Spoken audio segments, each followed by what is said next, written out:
Romanos capítulo 1, verso 16, nós vemos aqui Paulo escrevendo, diz assim: por que não me envergonho do Evangelho de Cristo, pois é o poder de Deus para a salvação de todo aquele que crê, primeiro do judeu e também do grego.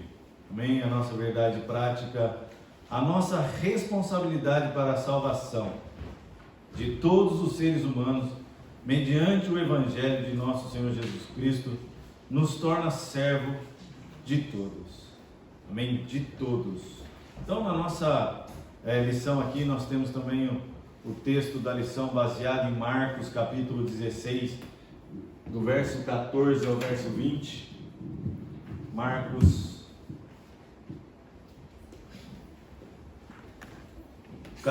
16, 14 ao 20. Amém? Hoje nós não vamos usar muito a lousa, nós vamos ser bem prático dentro da nossa lição. Amém? Diz assim o texto: finalmente apareceu aos 11, estando eles assentados juntamente, e lançou-lhes em rosto a sua incredulidade e dureza de coração, por não haverem crido nos que o tinham visto já ressuscitado. E disse-lhes: ide por todo o mundo, pregai o evangelho a toda criatura. Quem crer e for batizado será salvo, mas quem não crer será condenado.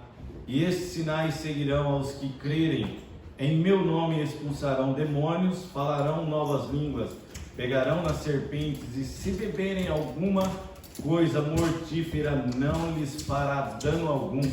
E imporão as mãos sobre os enfermos e os curarão. Ora, o Senhor, depois de lhes ter falado, foi recebido no céu e assentou-se à direita de Deus.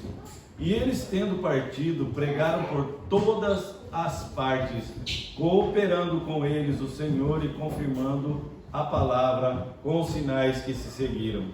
Amém. Irmãos, nessa lição hoje nós vamos ver 3 tópicos. A evangelização é uma prioridade dos pentecostais. Toda a igreja, pentecostais, ela se envolve na parte da evangelização. A morte de Jesus para salvar todos os seres humanos. O Novo Testamento nos mostra a necessidade da obra missionária local e transcultural. Amém? São esses 3 tópicos que nós vamos estudar na nossa lição. E aí os irmãos podem ver que tem um mapa ao qual eu coloquei junto. Se você virar a folha, vai ter um mapa, a lista mundial da perseguição. Essa lista aqui, esse mapa, hoje a gente estava conversando com o evangelista Tiago e nós englobamos esse mapa aí. Aí tem todos os 50 países que estão dentro da janela 10 por 40. Muitas vezes nós não temos noção, mas lá do lado do nosso Brasil engloba países dentro dessa janela, onde a evangelização ela é praticamente bloqueada, né? Nós não podemos entrar lá e pregar. Um desses estados é o México, né? Um desses países é o México, onde realmente eles perseguem os cristãos lá. Os outros países estão na Ásia. Um dos maiores países aqui na Ásia é a China, que o ano de 2019, o novo líder da China, ele colocou 100 dias de perseguição aos cristãos ali na China, aonde muitos cristãos foram presos. A Índia é um país ao qual, se nós formos colocar na conta, para a quantidade de convertidos ao cristianismo, se um obreiro, por exemplo, se o irmão Adilson fosse um obreiro lá na China, para a quantidade de cristãos dentro da China, existiria 26 mil cristãos dentro da igreja só do irmão Adilson. Para você ver como que falta obreiros na China. Existem muitos convertidos, mas uma coisa também que nós temos que ver lá na Índia é que o cristianismo ele é um pouco misturado. Se você for aqui logo ao sul do Japão, você vai ver que a região de Hiroshima, aquela parte onde recebeu já logo após a Segunda Guerra Mundial o Evangelho ali, você vai ver que logo após a Segunda Guerra Mundial, quem era cristão antes da Segunda Guerra Mundial, os pastores que exerciam a função de pastor aqui dentro do Japão, essas famílias de pastores foram dadas a elas um mês para saírem do Japão. E algumas famílias, elas, para não saírem do Japão por falta de condições, o que elas fizeram? Elas se acoplaram ao budismo. Se você for a essas regiões, você vai ver alguns, não todos os cristãos. Depois, agora em 1970, essas famílias, que muitos jovens foram para os Estados Unidos, muitos se formaram pastores lá, retornaram. Eu conheci alguns desses pastores aqui na região de Aitken, em que eles foram obrigados a sair do Japão. Então, nessa região, para que eles que não tinham condições de sair do Japão, eles fizeram uma mesclagem, ou seja, vamos ficar escondidos dentro do budismo, mas vamos adorar a Deus também. Então, você vai notar que quando chega ao final do ano, essas festas, eles também, junto com o budismo, eles comemoram, vão até nos templos e acoplando o cristianismo. Então nós vamos ver que existe algo também aqui dentro do país onde nós moramos. Temos a Filipinas aqui logo perto também. Então aí quando você chegar na sua casa, você pega esse mapa, coloca numa parede bem visível, e quando você olhar para ele, você ore por ele, ore por esses países. Nós que estamos aqui em Makinohara, moramos em Aizu, aqui Yoshida, essa região, nós não podemos ir fazer missão. Muitas vezes pelas nossas condições, pela nossa formação, nós não temos condições de fazer missões nesse país, mas nós podemos orar, e Deus pode levantar alguém com coragem, condições, um ministério, e alguém ser enviado para esses lugares e fazer lá a obra de Deus. Amém? Amém, irmão? Amém. Todo mundo vivo aí? Amém. Amém. Glória a Deus. Eu quero começar essa lição hoje aqui. Nós vamos basear, eu nem vou entrar muito na lição, porque a lição em si, para nós que estamos aqui no Japão, a lição de evangelismo, eu vou usar os tópicos da lição, vou falar o que está na lição, mas a gente vai basear muito no que nós estamos vivendo no Japão, amém? Então, aí no tópico 1, a evangelização é uma prioridade dos pentecostais. A lição em si, ela rege para nós, a evangelização sempre foi e é a prioridade no movimento pentecostal. O evangelho não é uma mensagem alternativa, irmãos. Trata-se de uma questão de vida ou de morte.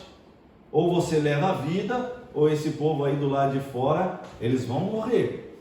A razão para isso é que os pentecostais encaram na realidade concreta o batismo do Espírito Santo como uma capacitação de testemunhar a Cristo a esse povo que está aí do lado de fora. É a mensagem de Cristo que salva o pecador. É o meio que Deus usa para a salvação de todo aquele que crê. Só por meio do Evangelho é que o ser humano conhece a salvação. Irmãos, só pelo meio do Evangelho é que o mundo vai conhecer a salvação. E nós que estamos dentro da igreja, aqui, os cristãos em geral, nós adotamos uma linha de pensamento muitas vezes que não é na realidade para nós adotarmos. E nós geralmente pegamos, e até mesmo sem querer, nós pensamos assim: pensar que ele pode evangelizar as almas, ou seja, quem? O evangelista. Evangelizar as almas, quem mais? O cristão, o presbítero, o pastor. Mas não levá-las a uma igreja, o pensamento de que essas almas devem escolher por si mesma onde devem congregar, isso significa que até nós mesmos que estamos aqui na igreja de Makinohara, não tem a convicção de que está no aprisco certo, irmãos.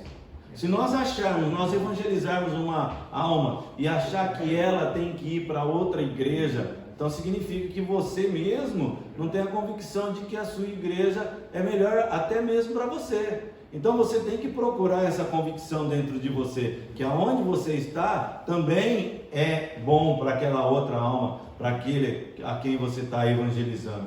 Amém? Significando que você também está precisando ser evangelizado. Existe alguma coisa que você não está de acordo e você precisa abrir o seu coração e realmente entregar-se à obra de Deus aonde você está. Criarmos movimentos paralelos à igreja, sendo que a igreja é uma instituição pela própria palavra. A igreja é uma instituição pela própria palavra. Isso é um erro. Nós acharmos que podemos fazer algum movimento, não, vamos evangelizar, mas a pessoa que tem que escolher aonde ela vai. Mas então, para que então a igreja existe? É para ela ser bem recebida, ela ser tratada, ela mudar os seus princípios ao qual estão o que? Errados.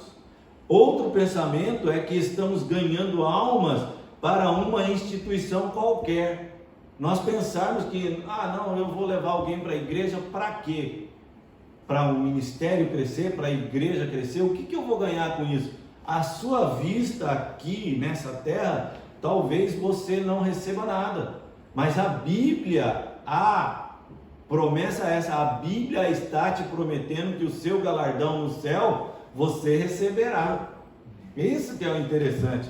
Algo mais aqui dentro dessa lição, Byron Klaus, ele escreveu um texto e diz assim, qualquer debate a respeito da missão da igreja leva-nos a considerar os alicerces nos quais acha-se edificada a sua identidade. Os pentecostais certamente tornaram-se o quê? Notórios pelo fervor da sua reação à missão redentora que nos confiou o Senhor Jesus Cristo. Mesmo assim, cada geração tem a responsabilidade, deve ter a sua própria apreciação da missão, propósitos nos quais centralizaram-se a sua identidade. Qual que é a nossa identidade? Qual que é a identidade do nosso irmão Ricardo dentro da igreja? Qual que é a identidade? A maioria dos cristãos aqui no Japão não assume uma responsabilidade de trazer almas para a igreja. Só a igreja em si no Brasil, se nós formos fazer um paralelo de igreja Brasil e de igreja Japão, nós estamos em um mundo onde o budismo, o shintoísmo, e se você olhar agora o que tem entrado no Japão muito forte é o islamismo. Aqui nós não sabemos, mas o islamismo dentro do Japão, ele está crescendo. E tem muitos japoneses que vão daqui do Japão. Você pensa que ele está indo passear no Oriente Médio? Não, irmãos, ele está indo atrás do islamismo. E muitas vezes eles vão atrás até do islamismo radical. Aqui as autoridades japonesas até identificaram vários japoneses querendo assumir uma característica de entrar no islamismo até para cometer o quê? Terrorismo. E aonde nós estamos? Justamente no Japão, onde necessita o quê? Ser evangelizado. Aí, ele ainda, esse mesmo irmão aqui, ele diz assim: o Espírito tem graciosamente permitido que o nosso movimento, ou seja, o movimento pentecostal, sirva de testemunho no revestimento de poder necessário à igreja ser meio de levar a efeito a missão redentora que nos confiou Deus. Deus confiou da Aline, Deus confiou ao irmão Luiz, o presbítero Luiz, ao presbítero Jurandir, a cada um de nós. A partir do momento que nós recebemos a Cristo como nosso Salvador, irmãos, nós temos uma responsabilidade, que muitas vezes nós pensamos assim: eu só tenho a responsabilidade de vir à igreja, de louvar, disso, de fazer o quê? Tem uma festa na igreja e nós participamos dela. Não, irmãos, a responsabilidade é muito maior ainda, é de ganhar almas. Se nós queremos que o reino de Deus realmente apareça dentro da igreja, dentro do mundo que está aí fora, nós precisamos o quê? Mudar a nossa maneira de viver, mudar a nossa maneira de agir. Veja bem, a Bíblia nos aponta algo muito interessante. Se você olhar no livro de Gênesis, você vai encontrar ali um homem. Deus não escolheu um povo, irmãos. Deus escolheu um homem. E qual era a responsabilidade desse homem?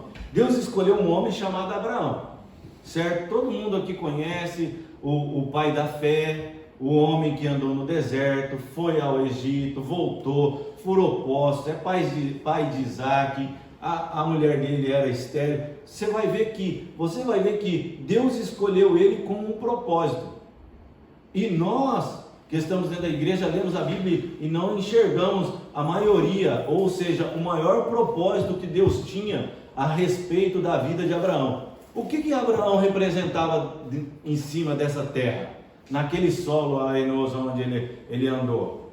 Sabe o que ele representava no meio daquele povo lá, que eram gentios, que eram pagãos, vamos dizer assim? Porque Deus, ele fala para o pai de Abraão sair lá da terra onde ele estava. Aí ele vai até onde o pai morre. O chamado de Abraão só acontece depois dali. O seu pai morreu. Se você for lá onde Abraão saiu da onde era a terra de Ur e foi para Harã ou Ramã, algo assim, se eu devo estar enganando no nome, depois que o pai dele morreu, é que Deus falou com ele. E aí aquele lugar ainda está lá. E o mesmo lugar onde ele colocou Sara, do lado deste túmulo, está o túmulo do pai da fé, está lá ainda, naquele mesmo lugar. A arqueologia, ela prova que ele está lá. E qual era a responsabilidade de Abraão? Era muito mais do que ter o filho Isaque. Era muito mais do que ser o pai da fé. Era ser, sabe o quê? Representante da glória de Deus na terra. Aí nós olhamos para dentro da igreja, nós vemos muitos crentes convertidos a Cristo, mas irresponsáveis com essa parte de representar a glória de Deus na terra. E quando nós falamos de evangelização, nós temos que focar que a nossa responsabilidade como igreja somos representantes da glória de Deus na terra. E quando Deus forma através de Abraão um povo, este povo tinha a responsabilidade de representar a glória de Deus na terra.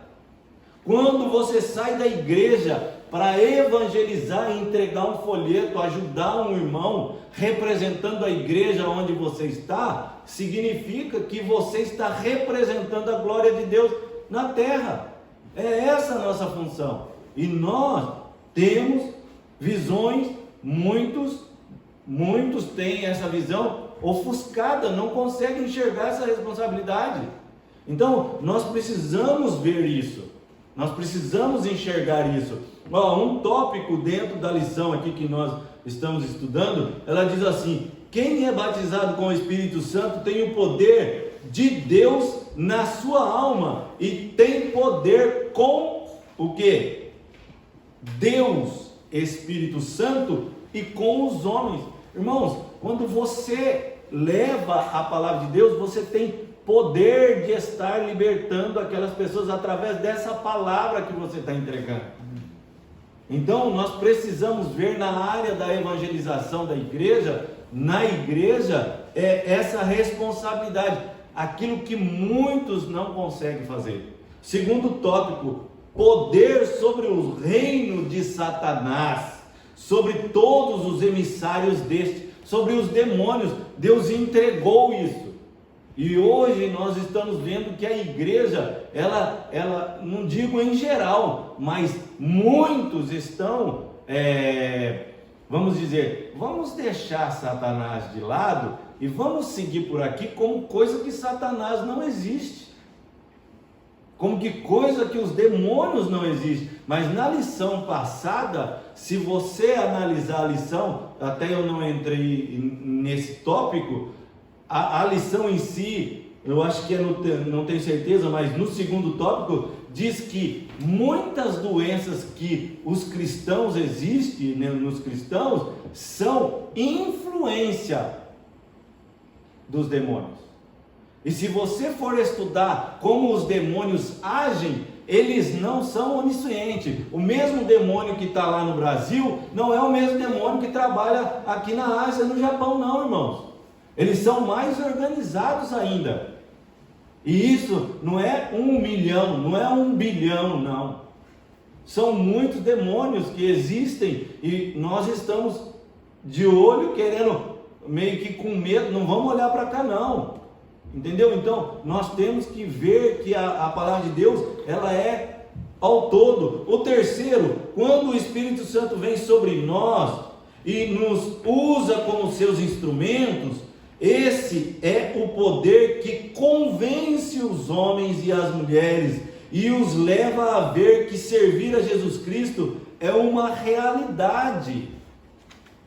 E nós não queremos conhecer essa realidade. O quarto, o Espírito Santo é poder de Deus entre os homens. Então, irmãos, precisamos realmente tomar posição em relação à evangelização, que é uma coisa muito séria e que nós não estamos levando isso ao pé da letra. Quando o Espírito Santo entra em nossos corações, o Espírito Santo missionário entra junto conosco. Quando nós dedicamos a nossa vida à missão, igual mesmo semana passada o pastor falando o seu testemunho, Deus falou com ele.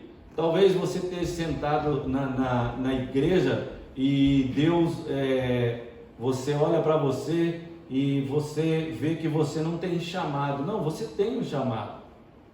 Apenas basta você colocar a mão na obra. Pastor, o que precisa fazer? Aonde tem uma vaga para mim trabalhar? Entendeu? O que eu posso fazer para a igreja? É se dispor. É se dispor. As pessoas hoje, elas estão travadas, elas não conseguem ir para frente, desenvolver um tipo de trabalho. Nós vamos ver aqui no tópico 2, que eu quero que os irmãos abram na sua lição aí, a evangelização local. A evangelização local, irmãos, não é somente para o pastor. A evangelização local é para todos os membros da igreja. O que está escrito no tópico? Síntese do tópico 2. A expansão da expiação de Cristo de caráter ilimitado, isto é, Jesus morreu por toda a humanidade. Aí nós vamos ver que lá em 1 Timóteo, existe um texto que nos leva a pensar que Jesus morreu para a salvação só de alguns. Não, irmãos, a morte foi para todos, por todos, mas a salvação, como está escrito em João, nós vemos que a salvação é para aquele que nele crê. Então aquele que não crê está o quê? Condenado.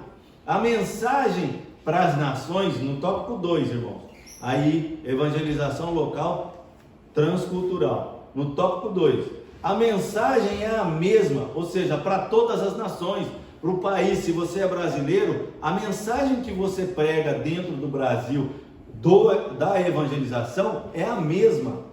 É necessário ajustar e adaptar a estratégia conforme o costume de cada povo ou grupo étnico. Agora deixa eu perguntar aqui, entre os irmãos, homens, quantos daqui serviram o exército? Quantos serviram o exército, irmãos? Ninguém. Eu entrei na base militar com 12 anos. Eu fui ser office boy. E lá dentro é onde eu fui estudando. E também passei um tempinho lá entre coronel, major, general, brigadeiros. E uma das coisas principais que dentro do militarismo existe o que eu entreguei para os irmãos? Um mapa. Ali na frente, se você entrar, você vai ver que tem um mapa pintado de cor de rosa, né, pastor? Nós fizemos ali. significa o quê? O mapa, irmãos, numa guerra sem mapa, você fica perdido, porque você não sabe para onde é norte se você não tiver a bússola, você não conhece a região, você não sabe se a região é árida ou se a região é mata. O principal instrumento dentro de uma guerra é um mapa. O principal dentro de uma guerra é saber o tamanho do território ao qual você vai percorrer. Então, significa que nós temos que fazer o que a lição está falando aqui. Nós temos que ter estratégia para ganhar pessoas. Nós temos que ter estratégias para levar o evangelho ali do lado de fora. Uma das coisas é graças a Deus, nós temos o quê? A internet. Nós temos o quê? A AD Makinohara sendo colocado no YouTube para que irmãos vá lá, vejam as aulas, vejam os cultos, aprendam, irmãos.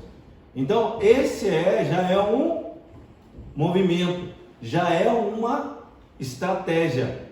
Ela pode o quê? Ir para uma pessoa que está morando em Moscou, que fala português, pode ir para os Estados Unidos, não só daqui de Makinohara, mas de qualquer outra igreja. São pessoas sendo edificadas. Isso é uma estratégia. A escola bíblica dominical é uma estratégia.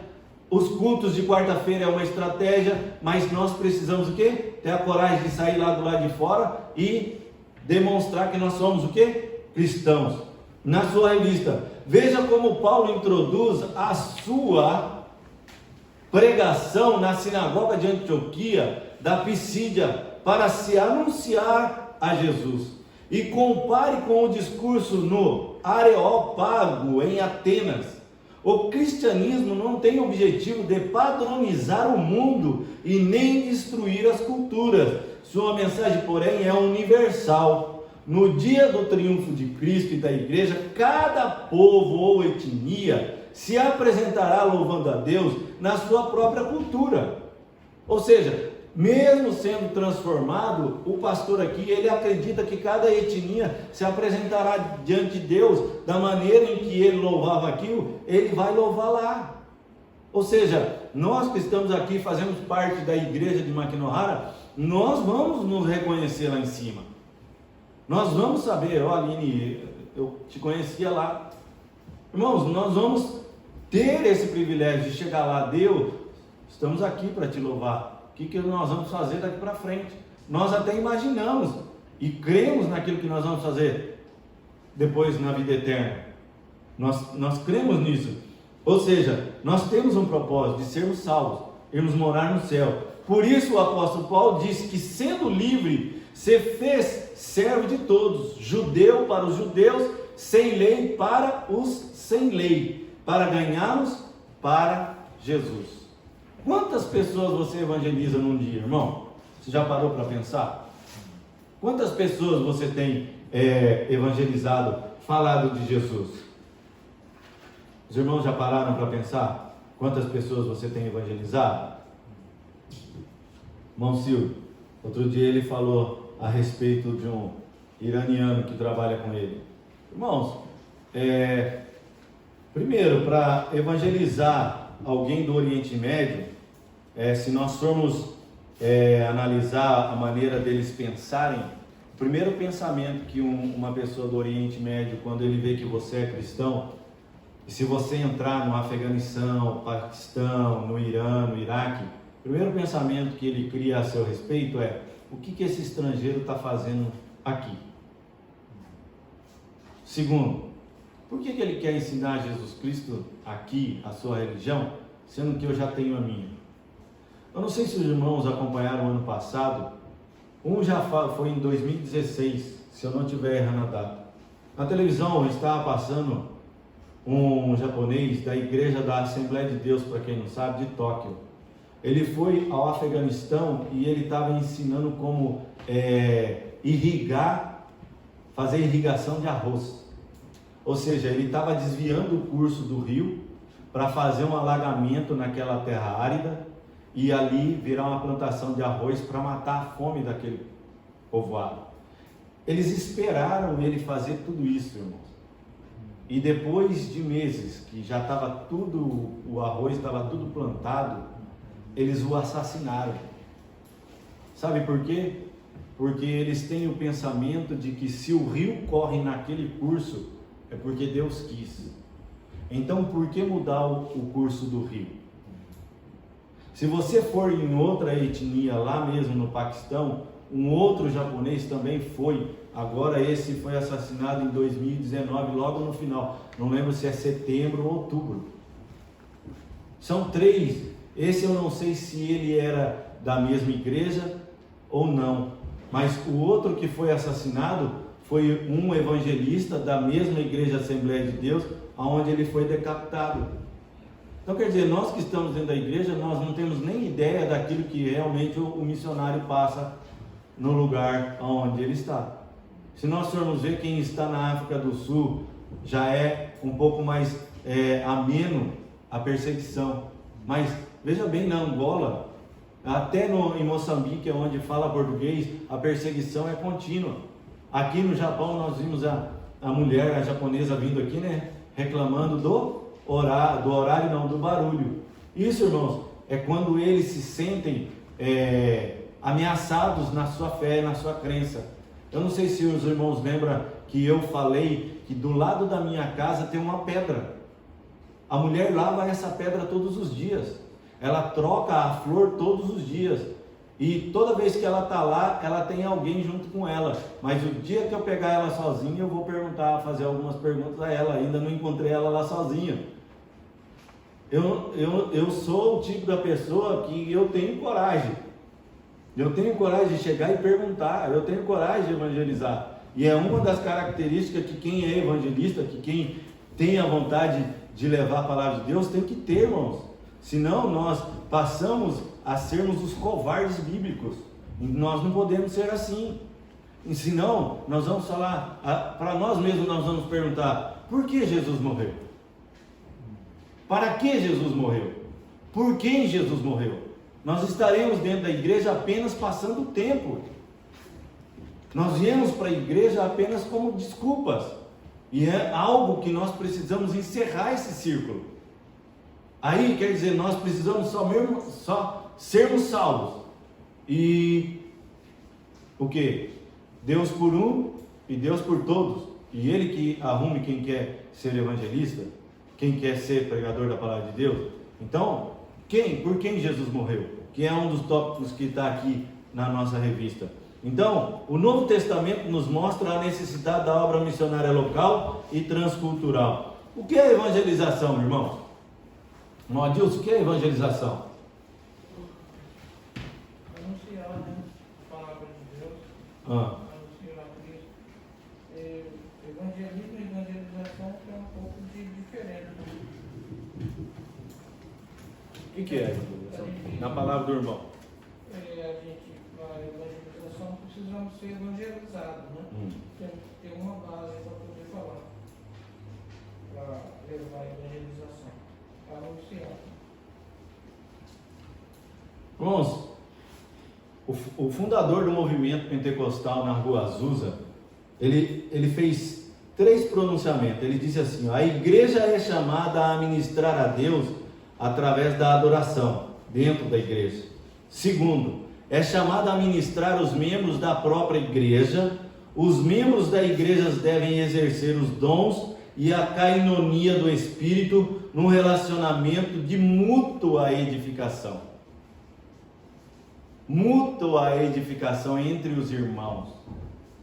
Você sabia que quando nós aqui dentro da igreja, nós nos tornamos individuais, até mesmo dentro da igreja, o povo do lado de fora não consegue ver a glória de Deus dentro da igreja? Nós estamos aqui para representar a glória de Deus. E quando essa glória ela não passa pelas paredes da igreja, então nossas igrejas estão com algum tipo de problema que nós não conseguimos ver. Só através da própria palavra que nós vamos ver. Mas a gente não pode só ficar vendo. Senão eu traria a minha netinha que tem 2 anos de idade e você veria que ela tem vamos dizer, o desenvolvimento dela é um pouco diferente do normal. Você vai ver que ela desenvolveu a visão, desenvolveu a audição, mas não desenvolveu a fala. Ela leva um tempo a mais. para desenvolver a parte da fala. É um nível, não do autismo, mas está classificado dentro do autismo. Existe crente autista dentro da igreja. O coração dele está desse tamanho, a palavra já está explodindo o coração dele e ele não deixa isso transbordar, não deixa isso sair. Então, a evangelização, irmãos, ela tem disso. O terceiro que ele fala, a igreja deve ministrar ao mundo e proclamar as boas novas do Evangelho de Jesus Cristo. Esses três aspectos interrelacionados do ministério sempre devem ser vividos pela igreja local. Todos eles são necessários para a missão eficaz da igreja. Quando nos desejamos almas para Cristo, nós também temos que ter cuidado com elas. Você já parou para analisar e se perguntar quantos % da palavra de Deus você conhece? Para o novo convertido, nós precisamos o quê? Perguntar o quê? Se ele lê a Bíblia. O que ele aprendeu da Bíblia? Como nós vamos estudar já a próxima lição, ela fala de discipulado urgente. Nós temos a escola bíblica, mas discipulado, irmãos, é quando um crente ele se dispõe a ir na casa da Aline e... Aline, vamos estudar a palavra de Deus junto? Eu, você, o Manuel? Ir na casa do irmão Silvio, claro, com conhecimento do pastor, tudo certinho. Instituir isso. Durante a semana, o irmão, vamos estudar a palavra de Deus? Por quê? O pastor ele tem a sua vida na igreja e tem os dias de trabalho na igreja, mas tem irmãos capacitados dentro da igreja que pode fazer isso. Com o consentimento da igreja, com o consentimento do pastor, edificando as almas. Fora, o irmão não pode vir na igreja dia de quarta-feira, o irmão não pode vir no culto de sábado. Olha quanto tempo, de domingo para domingo, quantos dias são. Então, esse irmão rodar na casa dos irmãos e instituir isso. A próxima lição está falando sobre discipulado. Discipulado já, porque o crente está dentro da igreja, mas dentro da palavra ele não está crescendo. Nós temos que então ramificar esses tipos de estudo. Abra sua Bíblia, irmãos, em João capítulo 1, verso 12. Vamos ler alguns versículos que a palavra de Deus nos diz a respeito de evangelização. Verificar a profundidade da convicção de uma pessoa. De 1 a 10, irmã Aline, qual é a sua convicção na palavra de Deus? Pelo que você conhece da escrita da palavra de Deus, de 1 a 10, qual é a sua convicção? 5. Média. Irmão Ricardo, qual é a sua convicção? Você fazendo uma análise na sua vida pelo que você já aprendeu dentro da palavra de Deus. Qual é a sua convicção na palavra de Deus? 6. 3? Olha aí, 3. Irmão Silvio, qual que é a sua convicção? 3, 4. Então, irmãos, isso é muito baixo. Nós estamos muito baixo, numa média muito baixo. Irmão, como que é o nome dele? A sua convicção? 8. Já aumentou. Então quer dizer, olha o que está escrito em João 1,12. Mas todos quantos o receberam, deu-lhes o poder de serem feitos filhos de Deus, aos que creem no seu nome. Nós precisamos ver se essas pessoas têm essa convicção dentro deles, se eles realmente creem no nome de Jesus. Segundo, o que nós precisamos fazer com essas pessoas que estão dentro da igreja? Isso já faz parte de um discipulado, faz parte da evangelização interna de dentro da própria igreja.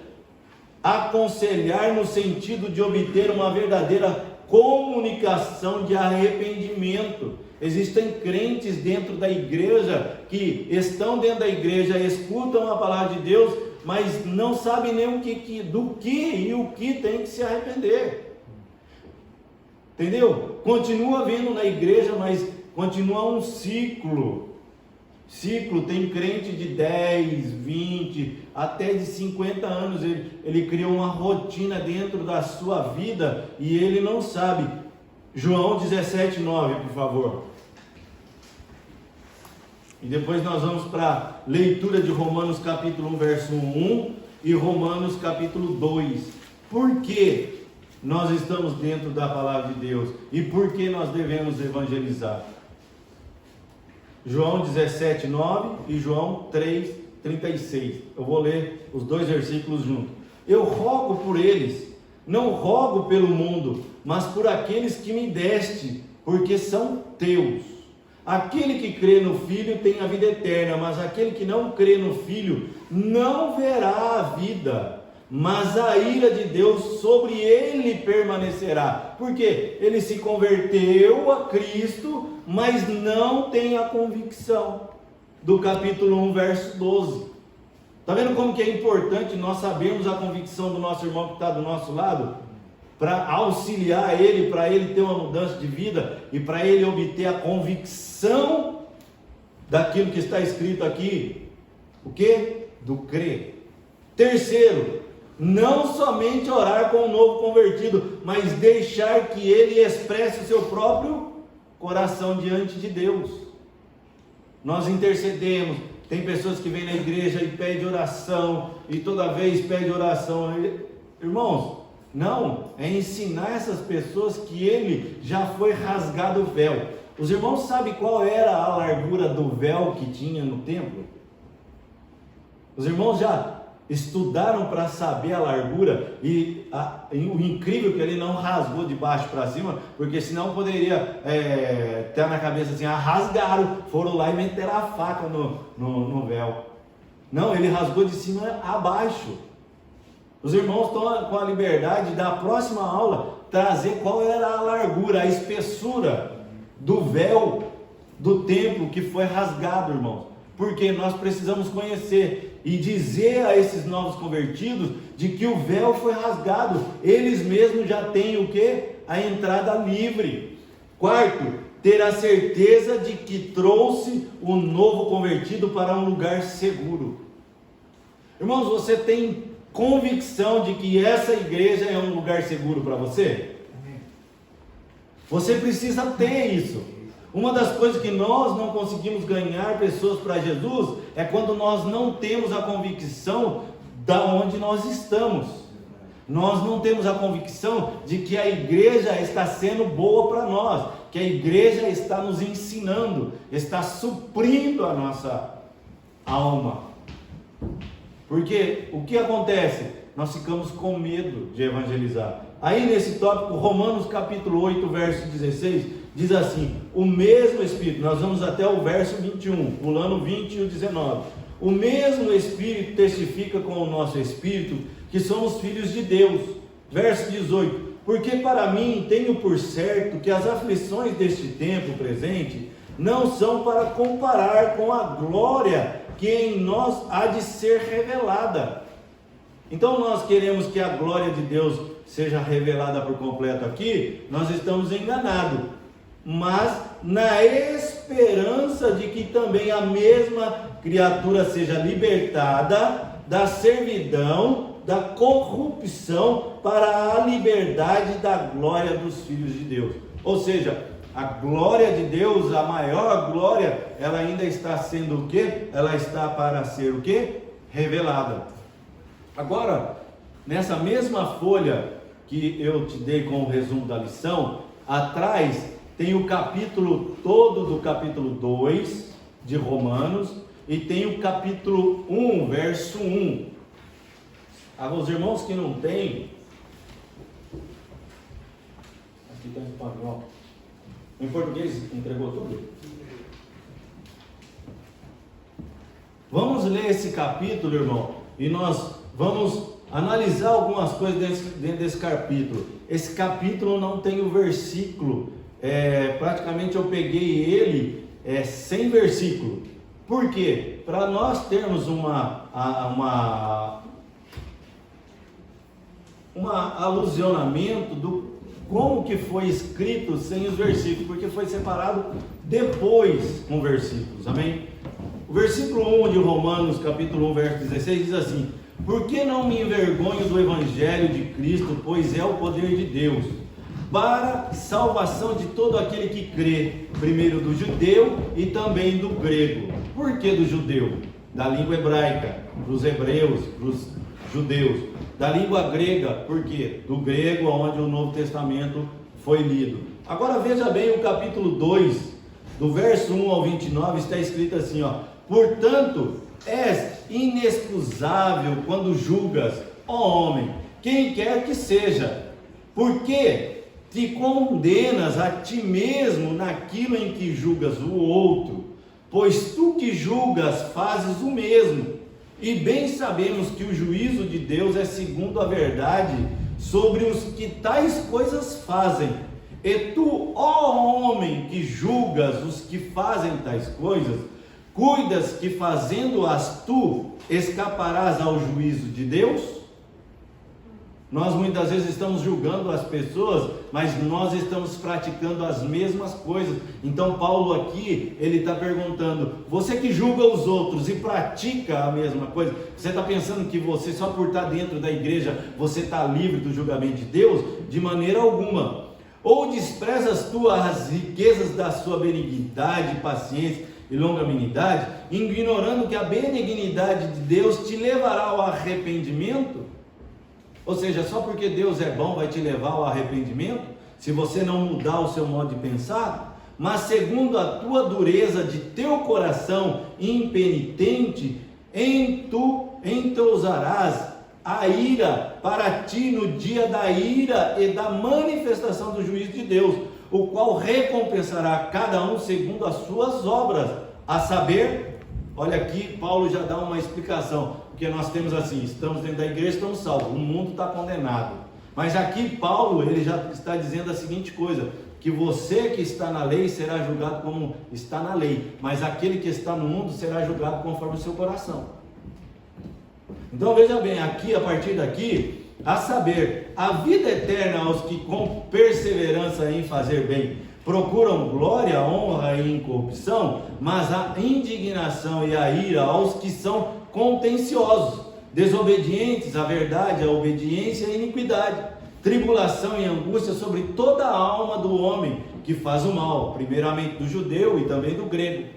Glória, porém, e honra e paz a qualquer que pratica o bem, primeiramente ao judeu e também ao grego, porque para com Deus, aí está grifado em vermelho, não há acepção de pessoas, porque todos os que sem lei pecaram, sem lei também perecerão.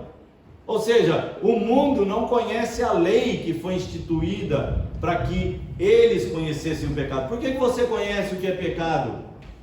Porque você conhece a Bíblia e conhece a lei, e está dizendo, não matarás, mas o ladrão que está do lado de fora, ele não conhece essa lei. Pode ser que ele tenha 30, 40 anos, e ele não conhece essa lei que está escrita em Deus, mas ele sabe no seu coração, mesmo sem conhecer a palavra, ele sabe que não pode matar, mas mata. Então ele será julgado por Deus, pelo seu próprio coração. Porque quando os gentios que não têm lei fazem naturalmente as coisas que são da lei, não tendo eles lei para si mesmos, são lei, os quais mostram a obra da lei escrita em seus corações, testificando juntamente a sua consciência. Olha aí onde entra a consciência. Como está a sua consciência? Em relação a evangelizar, em relação a missões, você contribui para missões? Você ajuda nas missões?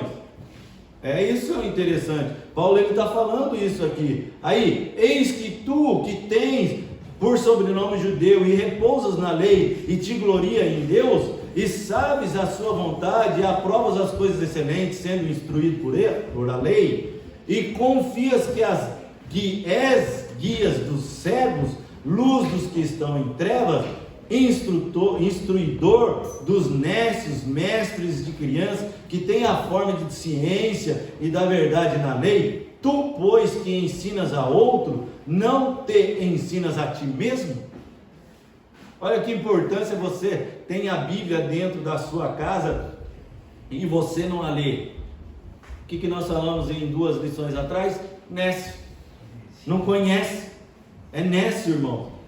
Entendeu? E não ensina a ti mesmo. Tu que pregas que não se deve furtar e furtas, tu que dizes que não se deve adulterar e adulteras, Tu que abominas os ídolos, comete sacrilégios.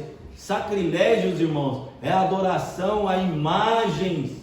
Sacrilégio é fazer aquilo que não está dentro da vontade de Deus em relação a criar ídolos para si mesmo. Tu que te glorias na lei, desonras a Deus pela transgressão da lei. Porque, como está escrito, o nome de Deus é blasfemado entre os gentios por causa de vós, porque a circuncisão é, na verdade, proveitosa. Se tu guardares a lei, mas se tu és transgressor da lei, a tua circuncisão se torna o quê? Inválida. Incircuncisão. Se você está aqui e não pratica aquilo que a palavra de Deus está te ensinando, irmão, amém? Então quer dizer, nós estamos dentro da palavra de Deus, então vamos o quê? Preservar. Deixa eu ler só o último versículo aqui. Mas é judeu o que é no interior, e circuncisão a que é do coração, no espírito, não na letra, cujo louvor não provém dos homens, mas de Deus. Irmãos, então nós precisamos o quê? Termos na consciência que a evangelização de onde nós moramos é nossa responsabilidade. Então nós precisamos ter isso. E algo que eu queria conscientizar os irmãos, nesse ano que passou em 2020, o Focus on the Família, ou seja, uma organização mundial, ela atualiza como que está as missões, quantas pessoas se converteram, quantas pessoas morreram sem ouvir o Evangelho. E eu trouxe algo aqui que não tem aí na sua revista. E eu vou ler assim rapidamente para os irmãos ter uma noção. Um grupo de entidade missionária internacional realizou um estudo e concluiu que atualmente há 2,5 bilhões de pessoas no mundo que não ouviram falar de Jesus Cristo e o plano da salvação. E nesse cenário, 70 mil morrem todos os dias sem conhecer o Evangelho. Irmãos, 70 mil. Não é pouca pessoa. Mark Neal, vice-presidente sênior da Missionex, entidade dedicada às missões em países da África e o sudoeste da Ásia, explicou que a Malásia há muito tempo é influenciada pelo islamismo. Nós estamos perdendo terreno, irmão. Se você olhar nesse mapa aqui, você vai ver que tem mais países que entrou nessa janela aqui, porque o Evangelho não consegue penetrar mais profundamente. Então, para você ver como que nós estamos perdendo terreno. Eles não acreditam que Jesus veio como Deus em carne. Eles não acreditam em sua morte e ressurreição. Disse ele sobre os muçulmanos, que compõem 1,5 bilhões de pessoas e fazem parte dos não alcançados. Precisamos ganhar essas pessoas para Cristo também, finalizou ele. Então, irmãos, nós encerramos aqui essa aula sobre o evangelismo. Então, você que sente o desejo de fazer missões, de fazer evangelização, os seus vizinhos são o seu campo missionário. A sua igreja é o seu campo missionário. Agora, nós temos que mudar, nós temos que avançar e ganhar almas. Amém?